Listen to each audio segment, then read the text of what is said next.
Projeto Sesc Paraty em Rede apresenta Roda de Escuta, um podcast de debate sobre arte, cultura e sociedade. Olá, bem-vindo, bem-vinda. Nós começamos agora mais um episódio de Roda de Escuta e hoje nós vamos falar sobre juventude e afroempreendedorismo. E quem conduz essa conversa é a Priscila Rodrigues, idealizadora do projeto Papo 10. Oi, Pri! Oi, Carol, tudo bom? Eu sou Priscila Rodrigues, trabalho no Centro Cultural Sesc Paraty e, como a Carol já disse, eu sou uma das idealizadoras do projeto Papo 10. O projeto Papo 10, Carol, ele foi criado, no final do ano de 2016, quando Paraty chegou no ranking de cidade mais violenta do estado do Rio de Janeiro, para uma cidade com cerca de 30 mil habitantes.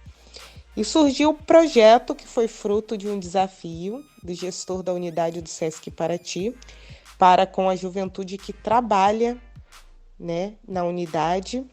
E esse desafio foi o seguinte: nós tínhamos que criar um projeto que tivesse um diálogo jovem, que abordasse questões sociais, principalmente as diversas formas de violência, e trabalhasse essa temática sensibilizando a juventude de uma forma geral e principalmente as mais vulneráveis. Então, desde 2016, a gente vem trabalhando com rodas de escutas, rodas de conversas, oficinas, dentro das modalidades socioculturais, atendendo a esse público. E hoje, nós estamos com 2 convidados especiais, muito especiais. Seja muito bem-vindo, Elias e a Grace. Esse dado que a Pri traz para a gente sobre Paraty já ter estado na lista das cidades mais violentas do estado do Rio de Janeiro é bastante surpreendente para quem olha de fora, e só conhece o lado turístico de Paraty, o que reforça muito a importância de um projeto como o Papo 10. E a importância também de diálogos como esse que a gente vai ter agora. E para começar, eu queria pedir que os nossos convidados, a Grace e o Elias, se apresentassem brevemente para os nossos ouvintes. Grace, por favor, pode começar. Eu me chamo Grace Luiz, sou afroempreendedora aqui em Bauru, interior de São Paulo. Sou formada em jornalismo, só que eu acabo não atuando na área, Eu acabo trabalhando mais na questão do artesanato, da criação, design de moda. E aqui em Bauru, meu trabalho, ele se resume em trabalhar com a questão das roupas, acessórios e cultura africana, a nossa identidade preta do nosso país, através de quadros. E também sou presidente do Conselho da Comunidade Negra de Bauru, estou no meu último mandato. Organizo eventos, atividades de debate, desfile de moda afro, concurso de beleza negra. Só que o que eu pratico o ano todo mesmo, faz 5 anos, é as palestras. Eu vou nas escolas e os professores me convidam e eu faço uma palestra que dura 1 hora, que a gente conversa sobre o racismo, por que existe racismo. Aí a gente acaba pegando desde quando o Brasil era colônia até os dias de hoje, os fatos que acontecem, sobre o genocídio de jovens pretos e outros temas. E então, acabo sendo uma comunicadora social, Eu acredito que para a gente fazer a diferença através de projetos, através de debates, ouvir as pessoas, informar, discutir sobre a nossa identidade. Então, é esse o meu trabalho. A Grace, apesar de estar fisicamente distante de Paraty, ela tem esse trabalho que se conecta muito com o que nós vamos falar hoje, que é um trabalho muito próximo da juventude das regiões periféricas da cidade, Essa juventude que não está presente nos centros. E acho que o Elias também tem muito a falar sobre isso, né, Elias? Sim, eu vim de lá.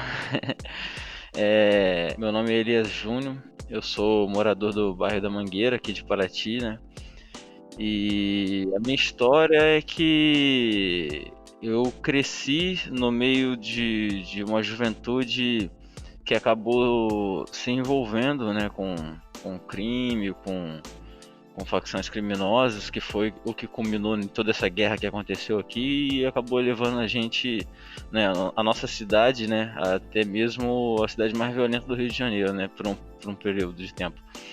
E nessa vida eu acabei acompanhando, né, a trajetória desses meus amigos e do meu próprio irmão também, que faleceu no meio dessa guerra. E hoje em dia, o que eu busco fazer é mostrar um caminho diferente para os jovens aqui da minha comunidade, né, e das comunidades vizinhas também, com que eu posso ter contato, porque eu não quero que eles também caiam na mesma cilada, né, que o meu irmão e os meus amigos de infância também caíram. Então aí teve um dia que eu sou barbeiro, né, formado há 10 anos, e eu teve uma vez que eu fiquei pensando no que eu poderia fazer, né, para poder ajudar as crianças de alguma forma. E eu montei um salão no meu bairro de novo, né, o ano passado, que agora fechou por causa do coronavírus, infelizmente. E nesse salão eu costumava atender mais a juventude mesmo, mais as crianças e adolescentes. Porque eu atraía bastante eles com videogame, sabe? Com bastante entretenimento, né? Para que eles estivessem próximos a mim e a gente ali, que eles não ficassem tanto tempo na rua, né? Sofrendo mais influências, né? E nisso começou a aparecer bastante mães de jovens pedindo, né? Para cortar o cabelo do filho delas, né? Às vezes um recém-nascido, às vezes um adolescente que precisava ir para escola e não tinha dinheiro para cortar o cabelo. E aí eu fui vendo a necessidade do meu bairro, sabe, a carência que existe lá, porque não é só da parte, né, do governo assim que a gente tem falta, mas até mesmo do amor ao próximo, né? E eu comecei a visualizar isso, pensei, poxa, eu vou fazer o que eu posso por essas crianças, né, cara, que é cortar cabelo. Então eu fui e me organizei para cortar o cabelo na rua das crianças em determinado dia do mês, todo mês. Só que aconteceram uns empecilhos e aconteceu alguns problemas e não pude realizar a minha ação social. E aí o que aconteceu foi que vários amigos ficaram inconformados, né, com o problema que eu tive lá, com algumas pessoas que tentaram me fazer parar. E esses amigos, muitos também que cresceram comigo ali também, pessoas de bem, vieram até mim e se ofereceram para me ajudar. E a gente montou um coletivo solidário, que se chama Coletivo Solidário do Parque da Mangueira. Que através desse coletivo a gente fazia ações sociais no meio da rua, trazendo brinquedos, atividades, corte de cabelo, lanche. Tipo, a gente passava um dia inteiro ali com as crianças ali se divertindo, né? Era a felicidade das crianças, né? Antes de começar a pandemia. E aí, desde que começou a pandemia, a gente já eu não pude mais fazer essas ações porque não pode ter aglomeração. Mas dentro do que eu posso estar fazendo, eu tenho feito. Eu tenho ido em algumas casas, porque minha própria vizinha tem tipo 5, 6 crianças em casa.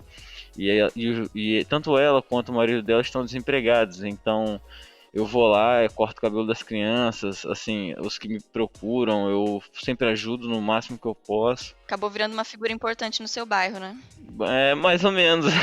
Eu acho que eu nunca me considero assim um grande exemplo, porque todos nós temos muitos defeitos, né? Ninguém é perfeito, mas eu acredito que a bondade e o amor tá dentro de cada um, né? E o que importa é a gente transmitir isso pro nosso próximo, né? Porque isso também volta pra gente também, né? De forma boa. Sim, verdade. E essa relação de vocês com a juventude negra traz uma potência de responsabilidade super afirmativa, né? Sendo principalmente, né, um movimento de luta antirracista. Entendemos isso, né? E com jovens se apropriando também da cultura e quebrando a tese do embranquecimento, né, com a autoaceitação e o empoderamento. Como vocês trabalham essa visão dentro de suas realidades? Bom, é muito legal. Eu acho assim muito divertido da minha parte, assim, na minha parte, né, de ver muitas vezes uma criança que chega no salão acompanhada dos pais e aí já chega já com aquela cara bicuda, né? Meio triste, porque tem que passar zero em tudo no cabelo. Porque sempre aprendeu que o seu cabelo era ruim, né? Aí quando chega no salão que eu tenho a oportunidade, né, de fazer um corte diferenciado, assim, do corte da moda que a galera tem feito agora, que é esse navalhado, deixa o cabelo cacheadinho em cima, que é o corte afro. Pô, cara, quando a criança sai de lá, sabe, você vê o brilho nos olhos, assim, porque ela se identifica, ela finalmente parece que se reconhece no espelho e olha e vê alguma coisa que ela está gostando de ver, né? E até mesmo, gente, né, crianças brancas vão lá para fazer os cortes dos meninos pretos, né? E isso é muito legal, cara, porque hoje em dia já você vê que isso tá caindo por terra, né? Não existe isso de cabelo feio. O feio é o jeito que a pessoa corta e feio é o preconceito, né, que as pessoas têm. Grace, em Bauru, a sua experiência também é bastante nesse campo do empoderamento. Isso. Um exemplo, nas escolas, eu apresento os slides mostrando a realidade da escravidão, o instrumento que eles eram torturados, toda a questão das mulheres, dos homens e crianças e idosos. Aí chega em um determinado momento, eu começo a trabalhar vídeos que falam sobre cabelos crespos. Aí as crianças começam a ficar com aqueles olhares meio curiosos, né? Aí depois eu começo a mostrar as marchas do Orgulho Crespo, que existem em vários pontos do Brasil. E aí eu começo a mostrar os produtos, apresentar a textura de cabelo, 4A, 4B, 4C. Mostro bastante fotos de modelos pretas para deixar eles empolgados e ter a questão da representação. E após eu terminar toda a palestra, tudo, o que eu faço? Uma oficina de turbante, porque o turbante, ele é um símbolo de resistência e luta do nosso povo também. Então, aí no começo eu convido 3 ou 4 crianças para fazer a amarração, eles ficam com vergonha. Só que aí quando todo mundo percebe que não morde, que é uma coisa bonita, que destaca o rosto, eles acabam querendo usar também. Aí nisso a gente abre espaço com a mesa, todo mundo bate palma, eu coloco música africana e eles começam a desfilar. E aí eles me adicionam no Facebook, no Instagram e começam a conversar, a perguntar, a trazer a realidade para mim. Olha isso aqui do meu amigo postou no Facebook dele. Olha o que aconteceu nos Estados Unidos. Então a gente cria uma aliança, uma amizade. E o que eles enxergam? Uma pessoa, que nem quando eu vou nas escolas, a maioria dos professores ainda são pessoas brancas, né? A gente tem pouca representação de docentes pretos. Então, quando vem uma pessoa de fora, palestrante, mulher preta, periférica, um bandista falar sobre intolerância religiosa, racismo, preconceito, machismo e outra, homofobia e tantas coisas, eles ficam todos empolgados, porque é importante a gente ter alguma referência, né? E aí já teve tempo de eu estar no Calçadão, com a banquinha que eu também fico lá no Calçadão, aqui em Bauru. Tem uma rua principal do comércio que chama Calçadão da Batista, e aos sábados eu fico lá com os turbantes, brinco africano, com tema étnico, tiara. Aí eles vêm, falam, eu te amo, abraço, assim, obrigada. Então eles começam, a gente não faz milagre, mas a gente leva a oportunidade de apresentar conteúdos diferentes. Porque não tem como a gente cobrar tanto dos professores, porque eles têm a grade de conteúdos programadas, né? E a gente, por mais que tenha a Lei 10.632, que deve falar sobre cultura africana, identidade negra dentro da escola, nós não temos professores e nem conteúdos, matérias, nem horário para isso. Então, por isso que geralmente eles relacionam a nossa palestra no 13 de maio, que é o dia da abolição, e no dia 20 de novembro, que é o dia da consciência negra. Eu até explico para eles, dia da consciência negra não é dia do preto, dia da consciência negra é dia de a gente refletir sobre como nós, população pretas, sobrevivemos até os dias de hoje. Aí eu coloco a margem, a questão do trabalho e muitas coisas, né? Então, a estética, por muito tempo, o preto não foi visto como consumidor. As nossas avós, bisavós, nossos pais, a indústria de cosméticos agora que está trabalhando no cabelo crespo.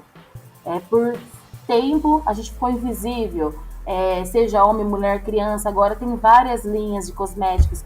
Isso faz a população preta também aceitar mais a sua identidade, seja ela usando cabelo orgânico, trança, cabelo natural, cabelo 4C, e se desprendendo da questão do alisamento, né? Então a estética ela tem que ser trabalhada muito mesmo. Parabéns, Elias, pela sua atividade, porque passamos tanto tempo falando que a gente era feio, que o nosso nariz é feio, que a nossa boca, que o nosso pé, que as nossas curvas, que o nosso corpo, que a nossa característica toda era feia, né? Então essa é a hora da gente começar a se gostar, a se reconhecer como preto, ensinar nossas crianças a se amarem, a se aceitarem, a não querer ser branco, porque a luta do racismo, ela não é somente do negro, é do branco também. E não é uma luta do branco contra o preto, né? Na verdade, é uma luta que cabe a todos. Só que as nossas crianças são muito afetadas. E por que eu escolhi ir nas escolas? Porque é na escola que eu sofri vários racismo quando eu era criança. A questão do cabelo e outras coisas, né? Então, a estética é o que a gente consegue puxar as pessoas para o debate. No meu caso, eu amarro um turbante e aí elas se acham bonitas, aí começa a parar de fazer química no cabelo, aí começa a trançar, começa a pesquisar, e ali vai abrindo vários leques, né? Ô Grace e Elias também, vocês hoje trabalham nesse sentido de levar essa informação, né, cada um ao seu formato, para as crianças e fortalecer a autoestima delas. Mas vocês também já passaram por esse processo de fortalecimento das autoestimas de vocês? Como foi? Olha, no meu caso, é somente em casa. Que meus pais, falavam, olha, você é uma criança preta, você vai ter que estudar 2 vezes mais que um branco, porque as oportunidades não são as mesmas. Se um dia você quiser ter algo, você vai ter que trabalhar muito, estudar e trabalhar junto, e você vai ter que sempre lutar. E aprenda, todos os dias nós acordamos pronto para a luta. Não vai achar que um dia vai acabar, até acabar. Essa é a ignorância das pessoas, todos os dias preparado para a luta. Então eu já sofri vários, violências, né, de racismo, e eu na escola não tive nenhuma oportunidade, professores nada, atividade. A professora tinha vergonha de quando falava sobre escravidão, ela virava a cara assim com medo para ver minha reação, e não é uma, é várias. No Cefam também, ou na universidade. Então, na verdade, é em casa mesmo, esse pensamento que a gente tem de olhar para si, é dentro de casa que eu aprendi. No meu caso, eu já tive situações na minha vida assim também que machucaram um pouco também. Eu lembro que eu morava numa rua aqui no bairro da Mangueira, que foi onde eu cresci, né? Onde eu passei uma parte da minha infância. E eu lembro que eu tinha uma amiga, né, nessa rua, né? Que a gente sempre brincava junto e tal. E ela é branca, de família branca. E teve um dia que eu nunca esqueci daquilo, sabe? Hoje eu olho pro pai dela e eu sempre lembro, não guardo rancor nenhum. Fico pensando assim, nossa, quão ignorante esse cara é. Eu lembro que eu cheguei na casa dela, que ela me convidou pra ir lá. Não sei, eu não lembro o que ela queria fazer lá dentro, só sei que ela me levou. E aí quando ele olhou pra mim assim, ele olhou dos pés à cabeça assim, e falou, o que você tá trazendo esses meninos de rua pra cá? Na hora eu fiquei tipo assim, poxa cara, mas você nem me conhece, pô, como é que você me chama assim, né? Mas eu tinha nem 10 anos de idade, mas eu fiquei muito chateado na hora. Porque eu já logo vi, né? Poxa, por que ele vai falar assim comigo, né? Só porque eu sou diferente deles? Situações de você chegar numa loja de roupa ou qualquer loja de brinquedo, né? Para uma criança é difícil você se sentir excluído, né? Saber que as pessoas te tratam de forma diferente. Então, Elias, tem alguma história socioemocional, tanto para você quanto para Grace, essa pergunta, de alguma criança ou, né, com vocês mesmos, de se sentir livre depois de assumir um penteado, de usar algum acessório, e como que foi, né, essa história? Assim, com certeza, com certeza. É igual esses jovens que estão sempre lá no salão, né? Que estavam sempre lá no salão, você vê que, igual você falou, um corte de cabelo, né? A gente tem falado aqui, a propriedade que ele traz para a personalidade da criança, né, do adolescente, é muito grande. Porque tem um rapaz lá, um menino. Ele chegou lá no salão, ele andava sempre assim, de cabeça baixa, meio chateado. Aí eu começou a ir lá pro salão comigo, vinha. Aí sempre com bastante simpatia, pedia pra varrer o salão, pra ficar olhando, porque queria aprender a cortar cabelo. Aí eu ia, cortava o cabelo dele também, e ali trocando várias ideias. Você vê que a, a forma como eles começou a se portar foi diferente. O corte de cabelo já começou a andar mais arrumadinho, a cabeça dele já melhorou. Eu acho que a forma como você acha que as pessoas te enxergam pode te jogar muito para baixo, né? E isso acontece muito. Esse foi um dos motivos que você criou o coletivo da Mangueira também, Elias? Para corte de cabelo nas ruas? Foi o principal motivo, porque tudo que veio junto foi só agregado, tipo cama elástica, brincadeira, comida, isso tudo aí foi agregado, porque o principal é o corte de cabelo, porque foi onde tudo começou, porque a necessidade das mães era essa. De não ter 10, 20 reais para cortar o cabelo, porque eu tinha que ficar escolhendo, né? Ou a criança almoça, ou a criança vai de cabelo cortado para a escola. Então eu criei esse coletivo para estar todo mês cortando o cabelo das crianças, e tudo que foi feito junto, né, foi só agregado. Grace, tem alguma história? Então, por mais que se formada em jornal, antes do jornalismo eu fiz magistério e pedagogia, só que eu não concluí no último ano, né? E eu trabalhei numa creche por 5 anos, eu era professora. E na creche, né, de 100 crianças, 80 crianças eram pretas e 20 brancas, né? E ninguém relava no cabelo das crianças, devolviam elas para as mães numa condição muito triste. Aí o que eu fiz? No mesmo bairro, eu cheguei numa mulher que vendia creme, assim, e falei: olha, aqui tá meu RG, eu trabalho nessa creche, professora X. Eu não posso abrir uma conta aqui que eu pego pote de creme. Eu preciso de pentes para piolho, eu preciso de pente fino, preciso de bastante coisa para cuidar das minhas crianças. Enfim, eu fiz um crediário com essa mulher, que eu trabalhei na creche 5 anos, e por 5 anos, a cada 3 dias eu pegava um pote de creme, pagava do meu bolso, para eu devolver as crianças para os pais, com o rosto lavado, com o cabelo penteado. E isso eles agradeciam, e eu fiz a diferença por 5 anos nessa creche.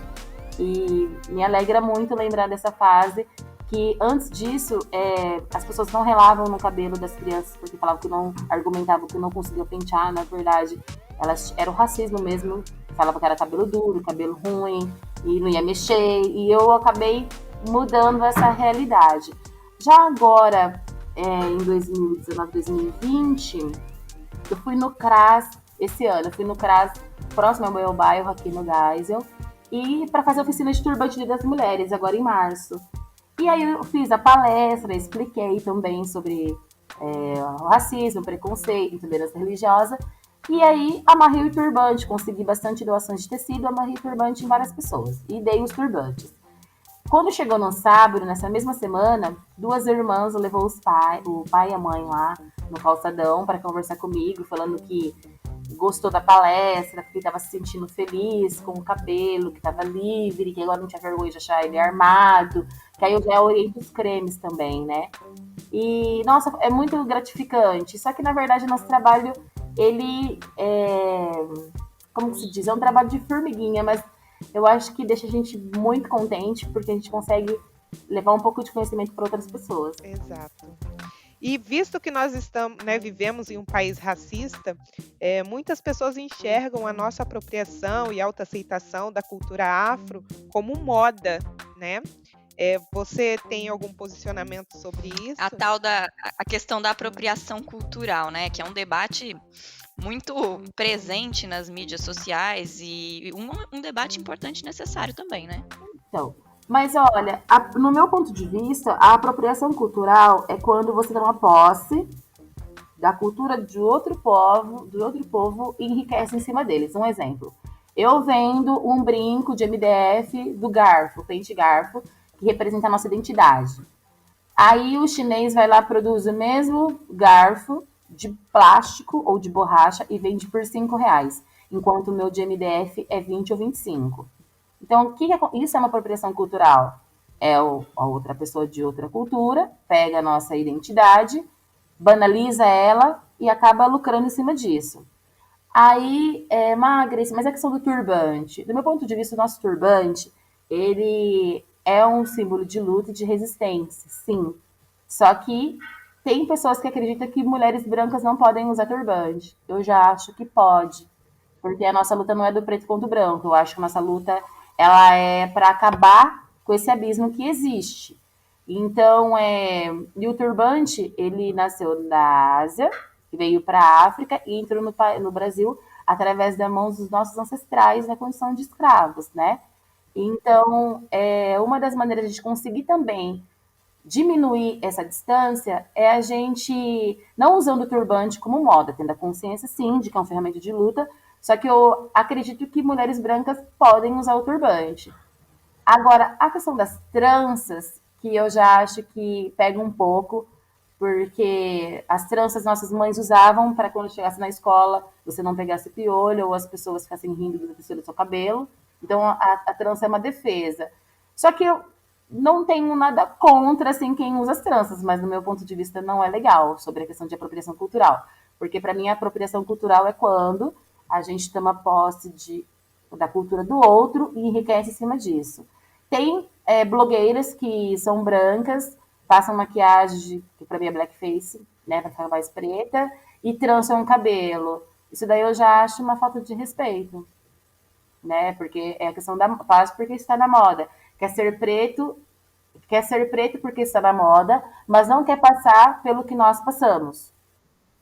Como? Você vai no mercado, a segurança te segue, você começa um novo relacionamento, sua sogra não quer ter netos pretos, deixa eu ver o que mais. E mercado de trabalho. Ah, a vaga era tua, mas você não é do perfil. Ou seja, passamos por tantas situações que só a nossa identidade de beleza não nos livra do racismo, né? Você pode ser uma pessoa, ter mestrado, pós-doutorado, ganhar bem, ter a sua casa, tudo o que você deseja. Só que aqui no Brasil não tem valor, você sempre será um preto.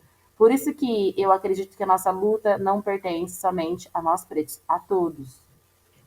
Então, eu vou perguntar para o Elias, né, também, né, sobre a moda e pedir para ele falar um pouquinho, que aqui em Paraty, recentemente, tem um grupo né, de jovens pretos que estão pensando ou já criaram um movimento Pente Garfo.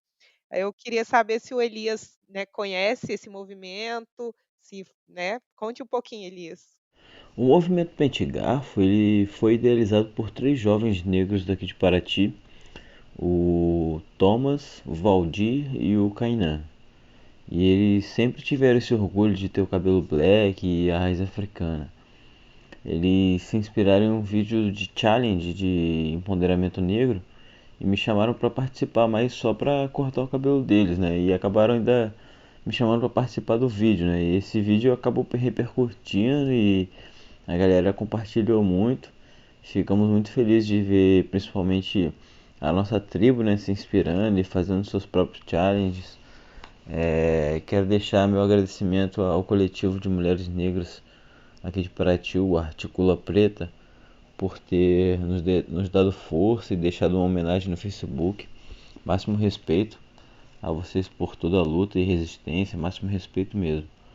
E, e agora nós estamos levantando uma hashtag, que é hashtag ArmeSeuBlack, para encorajar os irmãos e irmãs, né, a postarem uma foto exaltando a beleza negra desses príncipes e princesas do cabelo afro.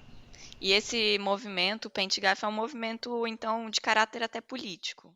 Cobrando dos governantes, não aconteceu assim, mas de forma política no sentido de apoiar os manifestantes que estão lutando sim pelos direitos, né? Porque dentro da nossa cidade aqui, para a gente lutar para mudar alguma coisa na prefeitura, por exemplo, nas leis daqui, alguma coisa que venha nos beneficiar, teria que ser bastante gente, né? E aqui ainda não tem um movimento tão grande assim. E é interessante, Elias, quando a gente vê jovens se movimentando, né, é uma referência para outros jovens negros também começar a se movimentar e a se aceitar e a cortar o cabelo, né, e a deixar o afro aparecer, tanto para os meninos, né, quanto para as meninas. Tem uma questão que eu queria trazer aqui para vocês, porque quando a gente fala né, de pessoas que fazem trabalho com jovens das periferias. A gente sempre usa muito o termo periferias. E eu vejo que esse termo, algumas vezes, em alguns contextos, ele toma um caráter mais simbólico. A gente não necessariamente está falando de bairros periféricos ou dizendo que as periferias são os lugares mais violentos, mas são os lugares menos assistidos, onde as políticas públicas chegam menos ou, em alguns casos, não chegam. Em Paraty, eu vejo que essa divisão, ela é muito nítida. A gente consegue observá-la, por exemplo, no centro, que é o centro histórico principalmente, as coisas funcionam de um modo. Já nos bairros mais afastados do centro histórico, da área turística, as coisas funcionam de outro. Eu tenho essa impressão. É isso mesmo, Elias? Sim, sinceramente, eu até me revolto quando entro nessas. Porque você vê que é um acobertamento assim muito grande das coisas que acontecem, da realidade, né, das coisas que acontecem. Eu vou citar o exemplo, o último acontecimento que aconteceu na rua da minha casa lá. Um jovem menor de idade foi assassinado cruelmente, né? Puseram fogo nele e na mídia o que foi divulgado é que se vocês podem procurar aí, ó, no site do G1 aí, pode pesquisar lá o corpo que foi queimado lá em Paraty. Lá tá dizendo que foi no bairro Patitiba e foi um homem, né? Tá descrito como um homem, nem como um adolescente, nem um menor de idade, mas não, foi praticamente uma criança de, sei lá, 16 anos e dentro do meu bairro, onde aconteceram já dezenas e dezenas de assassinatos de menores de idade. Então eu fico pensando por que eles decidiram esconder que foi num bairro onde já aconteceram vários assassinatos entre jovens, né, e que não tem sido feito nada para evitar que isso aconteça. E por que esconderam que era um menor de idade negro? É complicado, cara. Você fica olhando assim e é de revoltar. Por que todo o sistema parece que é criado para ser o que é, né? E como se não fosse mudar nunca. Isso revolta muita gente. Pois é por isso que acaba sendo tão importante essas iniciativas também, né? Grace, em Bauru, essa dinâmica funciona desse modo também? Como é a cidade, a organização da cidade com relação às periferias? Sim, a Zona Sul e o centro tem mais atenção. Você percebe isso até mesmo na questão da água.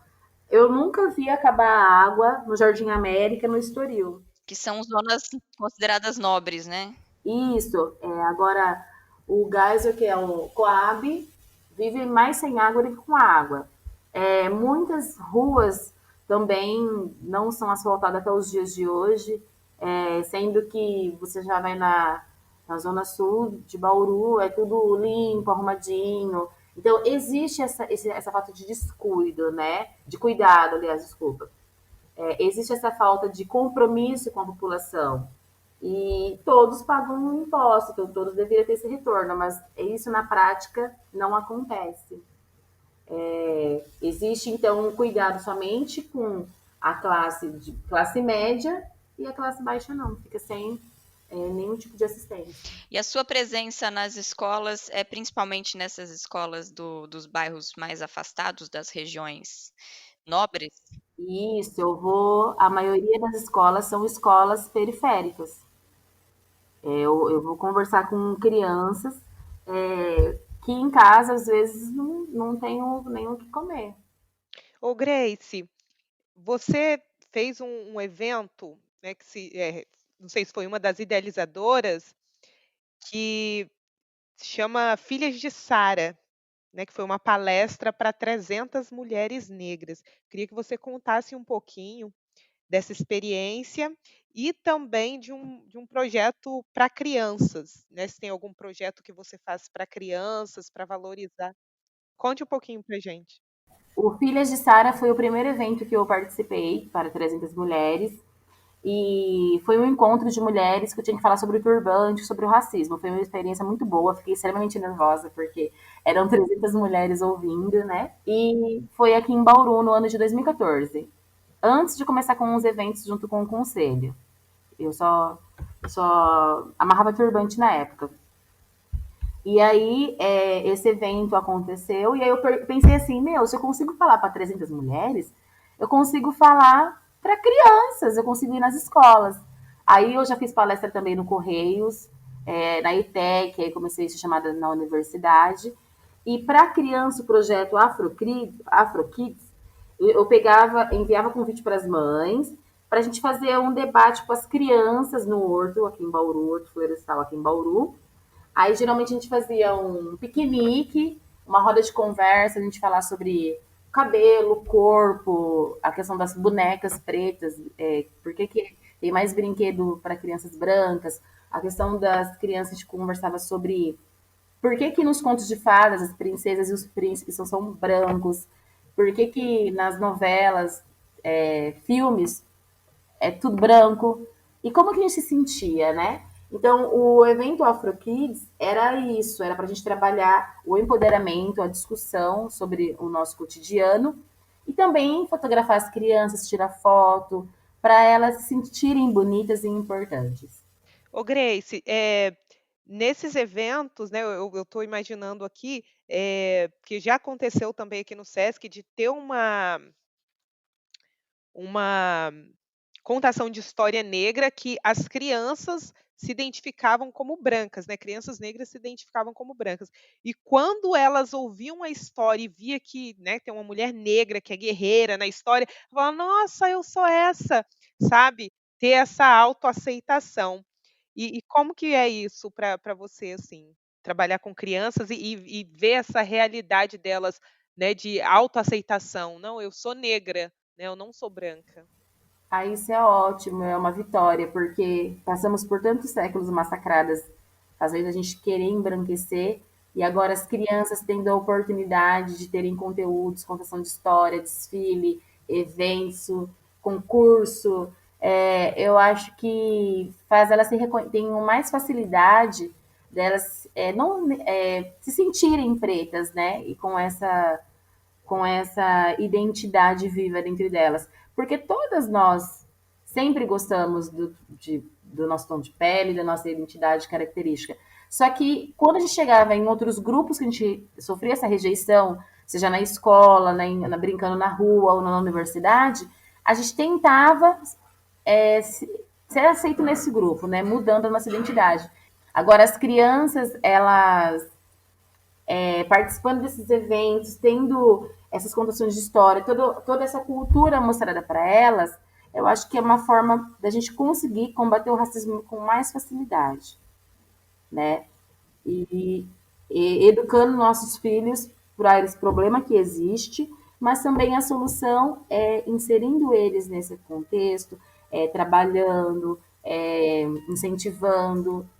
E como vocês estão se reinventando nesses 3 meses de isolamento? Nossa, eu não fui nas escolas porque tá parado, né? Eu vou mais em escola estadual e municipal. E como por causa da pandemia não está acontecendo as aulas, então passou batido o 13 de maio, foi mais nas redes sociais. Eu estou trabalhando em casa e acabo vinculando conteúdos na minha rede social, no meu Facebook, voltado ao tema todos os dias. A gente vai deixar, inclusive, na descrição do podcast o Instagram da Grace, para quem quiser acompanhar o trabalho dela. E o Elias também, né, Elias? Elias tem um salão de cabeleireiro. Como você está se reinventando nesses 3 meses? Eu comecei a acompanhar as notícias do coronavírus pela internet, né? Aí fiquei olhando e fiquei, poxa, será que vai chegar aqui? Será que vai ser isso tudo? E aí já começou aquele nervosismo, aquela apreensão. Aí, quando começou a aparecer os primeiros casos aqui, 2 dias antes de começar a quarentena, eu já fechei o salão, né? Fechei as portas do salão, mas continuei com o ponto. Pensei, não, vou dar um tempo, criançada. Não vamos ficar se reunindo, se aglomerando aqui, porque pode ser que o negócio é sério mesmo. Aí passou 1 mês, a gente viu que o negócio era sério mesmo. E eu vi que a melhor decisão era ter fechado mesmo. E depois que passou 1 mês, as contas foram acumulando. Aí mais 1 mês, e aí eu tive que entregar o ponto. Porque a conta de água aqui em Paraty é um absurdo. E já tinha muita conta acumulada, porque eu já tinha que viver já a corda no pescoço, né? Correndo atrás pra caramba pra conseguir manter as coisas. E aí eu decidi entregar o ponto e começar a trabalhar a domicílio. Eu trabalho bem menos do que eu trabalhava no salão, mas também tenho bem menos contas para pagar por causa das contas do salão que já não existe mais, né? Porque agora eu quitei as que eu tava devendo lá e já não tem mais aluguel, essas despesas. Como eu moro em casa própria, eu só tenho as contas agora da minha casa, né, de luz e tal, então eu tenho trabalhado para sobreviver. E graças a Deus a gente recebeu aí cesta básica da prefeitura, recebemos, né, até mesmo estamos uns aos outros ajudando e tem dado para se manter assim, né, a gente tem sobrevivido assim. E as crianças eu tenho buscado cortar o cabelo delas, né, na casa delas, né, igual eu disse, que tem os vizinhos também que também eu tenho ajudado, que eu tenho conseguido ajudar, mas infelizmente eu me sinto muito triste porque minha rotina já não é mais a mesma que era antes, né? Junto com as crianças lá. A gente espera que em algum momento todo aquele trabalho seja retomado, não é? Sim.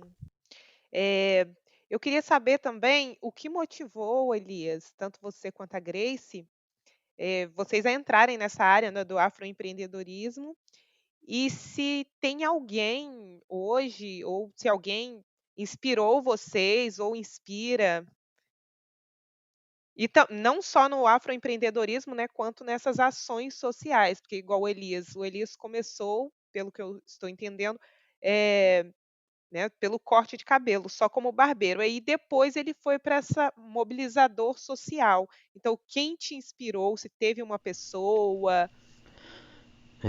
Então, minha maior inspiração sempre foi a história do amor de Cristo, né? Amar ao próximo, se colocar, né, no lugar do próximo. Isso daí, pra mim, eu acho que é muito importante e eu pretendo levar pro resto da minha vida. Mas sobre o estilo Niga, né, de ser, isso daí com certeza foi o Will Smith no Maluco no Pedaço. Isso daí é muito legal você crescer como um jovem negro de periferia, se vendo, né, representado na televisão, com, por exemplo, várias outras séries também, Todo Mundo Odeia o Chris, Eu para as Crianças. Então, você crescer com essa representatividade negra na televisão e se identificando, nossa, é muito legal, muito legal. E você se aceita, né, passa a se aceitar mais, né? É, E também aqui em Paraty, eu sou só um bebê ainda, né? Dentro da cena das causas sociais. Eu tive muito em quem me espelhar aqui na cidade.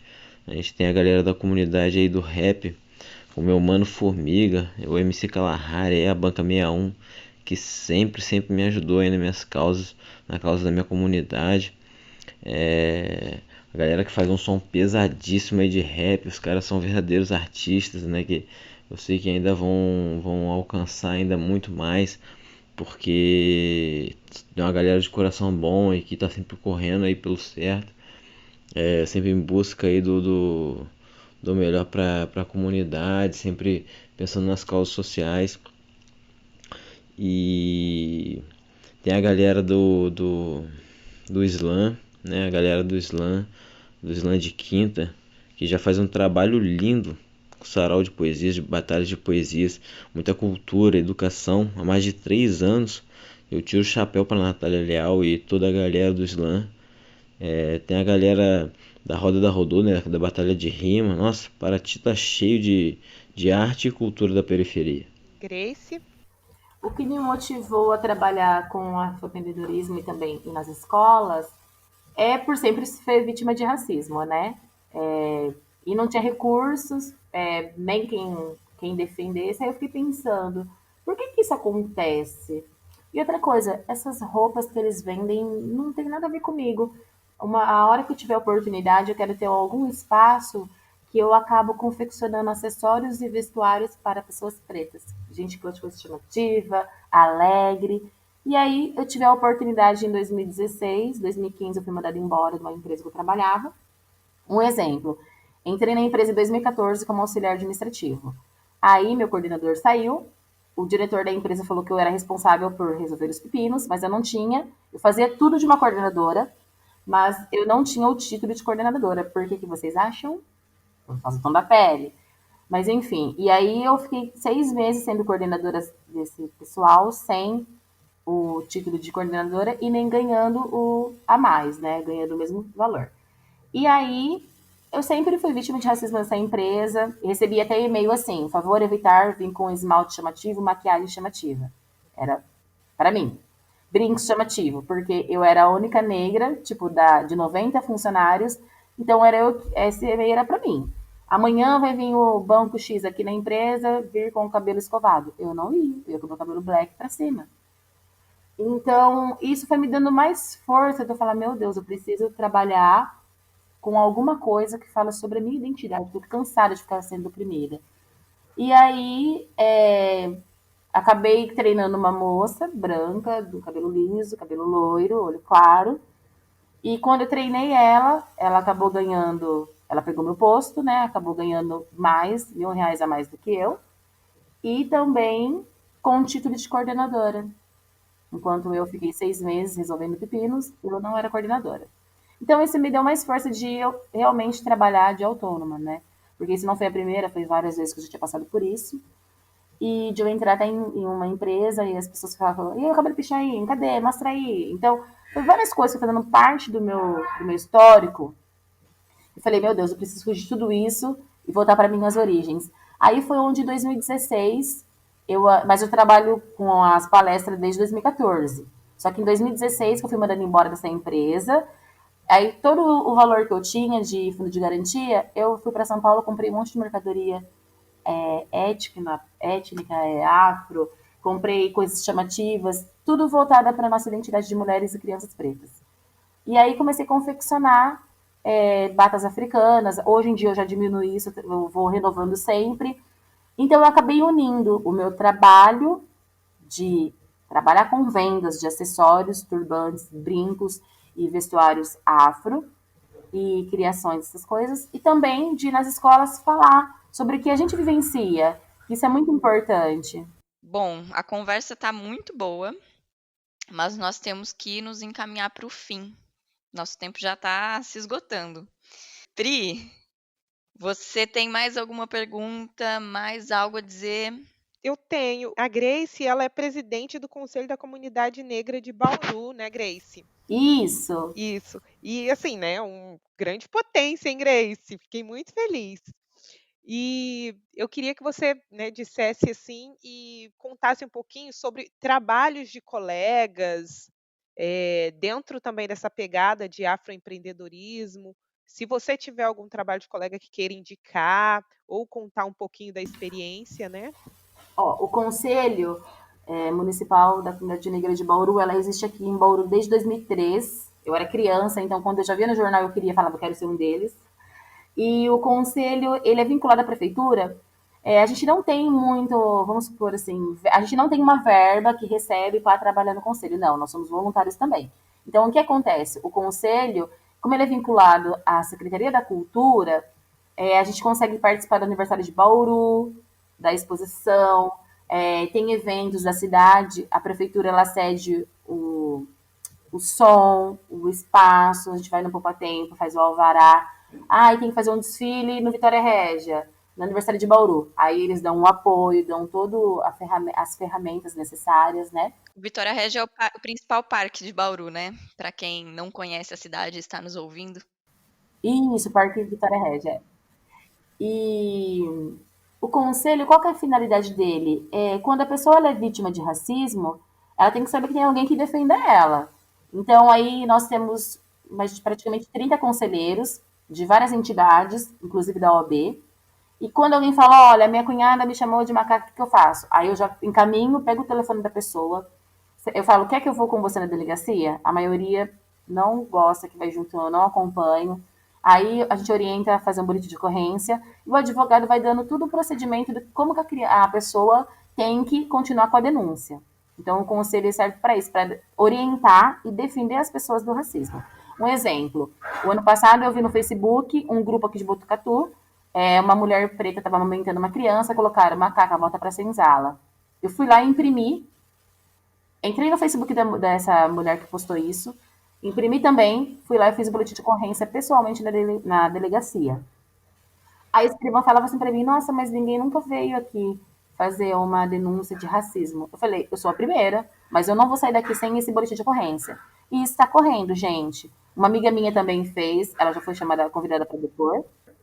Eu também. E o que quando eu estava acompanhada do meu namorado, ele ouviu, nossa, nada a ver essa menina vir aqui perder tempo e fazer isso. Não, tem tudo a ver sim. Acabou o tempo de a gente ficar quieto, parado. Cometeu a violência do racismo, tem que pagar, tem que continuar. A gente tem que parar com essa conversa de ficar sempre aceitando, levando paulada e ficando quieto. Não, chega. Viu? O racismo, ele não precisa ser somente quando a pessoa te xinga. É no coletivo, quando a pessoa fala assim, todos os pretos fedem, todos os pretos são feios, tudo vagabundo, toda preta e outras coisas que falam, né, infelizmente, do nosso povo, a gente pode fazer um boletim de ocorrência, seja ele na internet, imprime, pode ir na delegacia e realmente fazer a pessoa pagar por aquela violência que ela cometeu. Então, reparem que a nossa geração, ela está rompendo barreiras, né? Porque a gente está tendo a internet. E sempre teve racismo, sempre teve luta, sempre teve resistência. Só que antigamente, os meios de comunicação, como rádio, televisão, jornal, quem que era dono deles não tinha, não queria falar sobre racismo. Eles também muitas vezes praticavam o racismo. Então, com a chegada da internet, começou a falar assim, nossa, me chamaram de preta. Opa, eu também. Nossa, aí foi criando os coletivos, os grupos, tudo em tempo online. Em tempo real, desculpa. Então, a internet, ela ajuda muito a nossa conexão, perceber que a nossa dor é a dor do outro, que lá está acontecendo um ato, eu vou fazer aqui também, e a gente cria essa massa. Então, a internet deu muito poder para a gente discutir e debater sobre essas violências, né? Sobre o racismo, o preconceito, intolerância religiosa, homofobia. Gente, a intolerância religiosa ninguém fala, mas ela mata. As pessoas entram no terreiro e queimam as coisas. Como que você queima o sagrado de outra pessoa? Como que você pode julgar se sua fé é melhor do que a outra? E a intolerância religiosa, ela está vinculada ao racismo. Por que existe tolerância religiosa? Quando os nossos ancestrais chegaram aqui, eles chegaram com a sua religião. Só que muitos das pessoas eram obrigadas a serem católicas. E muitos que não renegavam os seus orixás eram queimados e enforcados em praça pública. Então, o que as pessoas acreditam? Que a Umbanda, Candomblé, Queto e outras religiões são macumba. E macumba é uma árvore, né? Então, a gente precisa também ter esse olhar de que o racismo está muito presente na intolerância religiosa. Que a religião de preto é do diabo e a religião do branco é de Deus. Né? É isso que eu queria deixar claro também. Ah, legal. Abordamos intolerância religiosa, discriminação social. Esse papo preto tá ótimo, gente. E uma outra pergunta, a última pergunta, que eu queria que tanto a Grace quanto o Elias falasse para quem está começando um negócio, né? Aqui em Paraty, eu ando acompanhando, tem várias meninas também empreendedoras, tanto da área da culinária, quanto da estética, né, da autoaceitação, e meninas negras, assim. E aí eu queria que vocês indicassem, né, contassem como que faz para seguir, né, persistir no trabalho. Olha, aqui em Bauru também está surgindo bastante meninas e mulheres que trançam cabelo, colocam cabelo orgânico, maquiagem para a pele preta. Cada um cria na sua moda. Eu conheço a Maísa Crespa, que trabalha com acessórios de sementes. Ela faz pulseira de macramê. Ela faz bastante colar. Maísa Crespa é uma mulher maravilhosa também, uma inspiração. Isso, ela é maravilhosa. Ela vai nos ouvir e eu deixo esse recado para ela. Uhum. E aí eu conheço também a Tita, que mexe com projeto de cabelo, sobre aceitação e corte de cabelo afro. Tem a Gabi, Afro Bijux, que ela trabalha com brincos de identidade negra de MDF. Tem vários salões de cabelo, maquiagem, roupas. E resistência. Tudo que é para nós, do povo preto, periférico, a gente sabe que é mentira e fala que tá tudo certo logo de cara. Não. É anos e anos de resistência. Hoje está desanimado, para um pouco, faz outra coisa, outro dia continua. Porque se a gente não continuar, nós somos atropelados. Então, nós, afroempreendedores, temos que entender que é resistência, até mesmo na hora do trabalho, na divulgação do seu trabalho, o fortalecimento. Por isso que eu acho importante a gente se seguir, se curtir, compartilhar, se fortalecer junto. É isso aí. Eu acho que eu posso até me usar como exemplo também, porque, por exemplo, esse salão que eu montei agora na Mangueira que fechou, que chama Old School, eu comecei também sem R$1 no bolso. Tipo, e sem contar que a ação social também, um lema que eu carreguei depois que a gente conseguiu montar a ação social e tal, é que se você quer fazer qualquer coisa, seja para você ou seja para o próximo, a única coisa que você precisa é de vontade. Pode faltar tudo, menos vontade. Se você tiver vontade, você consegue tudo. Porque quando a gente corre atrás, cara, e a gente acredita no nosso sonho, irmão, pode ter certeza que a gente vai alcançar. Vai demorar um pouco, pode ser rápido, mas uma hora a gente vai alcançar. E a esperança não pode morrer, né, cara? A esperança não pode morrer, porque quando a esperança morre, aí já não resta mais nada. Acredita no seu sonho, acredita em você, sabe? Que Deus vai te abençoar e tudo vai dar certo. E você logo logo vai ser exemplo para outros na sua própria comunidade, na sua própria área de trabalho, enfim. Hashtag resistência. Eu quero agradecer aqui ao Elias, a Grace. É um grande prazer, Grace, tá? Conhecer um pouco mais do seu trabalho. Elias eu já conheço, Elias é irmão também. Agradecer, tá bom? Por esse podcast, que por sinal ficou ótimo, tá bom? Foi tão boa que era para ter ficado em mais ou menos meia hora e agora já está dando 1 hora de conversa. Eu agradeço todos vocês e deixo aqui mais uma vez o recado para quem pode, continue em casa. E esse foi mais um episódio de Roda de Escuta, o podcast de debate sobre arte, cultura e sociedade. Nós temos novos episódios sempre às quartas-feiras. Até a próxima!